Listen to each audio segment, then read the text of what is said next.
At matagal inantay ni ma'am ang pagkakataong to. Maswerte ulit tayo dahil ako napili ni ma'am para magborda sa balat niya. At umpisaan na kaagad natin ang sakuna. Ako si Raven, isang simpleng tattoo artist na may munting spot at maliit na negosyo. Nung malaman nga ni ma'am na nakapromo ko sa tattoo, agad-agad siyang nagpa-appointment. Kasalukuyan ko ngayon naantay si ma'am at saktong dumating yung signage na pinagawa ko kay Ninong. Kung ang hanap mo affordable at quality signage maker, i-message mo lang siya. Habang kinakabit nga yung signage ko, ako naman ay naglalapat ng mga equipment sa tattoo table. At nang dumating si ma'am, kinausap ko siya kung paano yung magiging atake ko sa mga design niya. Dahil permanent maker po ang gagawin ko, pinapa-finalist ko muna sa mga kliyente ko pagkadating nila sa aking spot ang mga design nila para walang pagsisisi.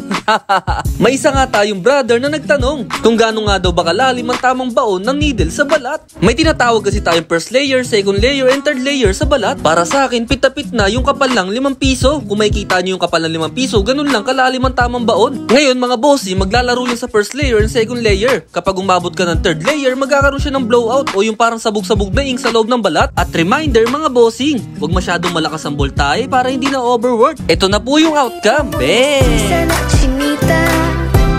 Habang ako'y morenang dalagang Pilipina, tignan mo naman ako sa mga... At si ma'am ay successful na nakapag-avail ng promo natin sa tattoo. This is Raven Tattoo TV.